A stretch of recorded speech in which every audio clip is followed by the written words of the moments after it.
For those around the world watching the show who don't necessarily know as much about him, tell us who Mario Draghi is, in your view. Mario Draghi in Italy is considered, and not only in Italy, but in Italy this perception is higher than worldwide, is the one who saved the euro and saved the country and the European integration in the previous crisis. Mario Draghi is the one who said, whatever it takes, we will save the euro. Within our mandate, the ECB is ready to do whatever it takes to preserve the euro. And believe me, it will be enough. And he said this statement July 26th, 2012 in London, when we were at the very heart of the tremendous crisis, previous crisis. And since he said whatever it takes, the solution of the crisis started to happen. So Mario Draghi is considered someone who knows where it is possible to find solutions, someone who has credibility worldwide. I think it is very important also the fact that Italy will lead G20 this year. I attach great importance to G20. In my experience, G20 is one of the most interesting news, positive news at world level in international relations. We didn't succeed in reforming the UN, and G20 is a sort of reform of the UN without reforming the UN. It's a place where you can have the most important countries around the world around the table with the possibility to talk. I attended one G20.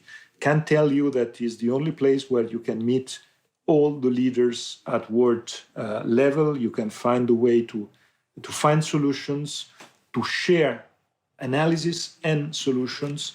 So Italy is leading G20, and Mario Draghi, leader of G20, I think is also a way for Italy to be at the center of the stage.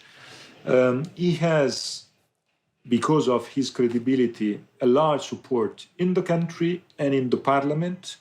That for Italy is something very positive because it allows him to avoid to spend time in the domestic problems of Italian politics. When I was prime minister, I was obliged to spend part of my time in trying to understand and to find solutions, to find the right compass, to find the right track, and so on.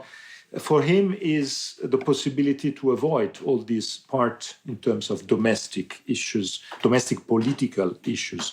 So I think Draghi's credibility and what he did in the past will help him a lot. I think he has the protection of the President of the Republic in Italy and the protection of the public opinion, because the public opinion today is supporting him very much. On the global stage, does he get to inherit Angela Merkel's position to a degree? I mean, Italy is not Germany. The economy is smaller. Your governments do not last very long. But Merkel is leaving. If you consider Emmanuel Macron a very strong figure, but also a polarizing one, I mean, Mario Draghi is the figure on the European stage that is, as you say, identified most closely with saving Europe.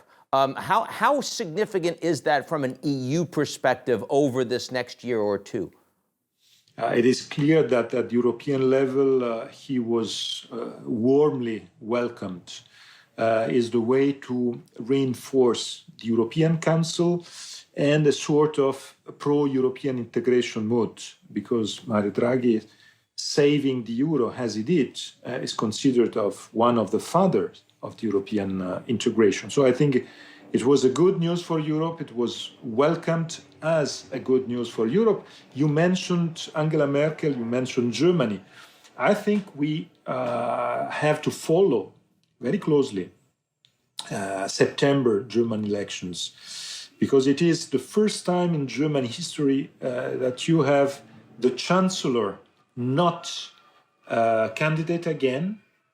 And so it is not clear and not easy to understand what will be the consequence of not having the chancellor in the race. It is not easy to understand who will be the new leader of the country. So it is probable that Germany, for some months after September, will live in a not easy transition. I have to say also that in the same period, May next year, France will have presidential elections.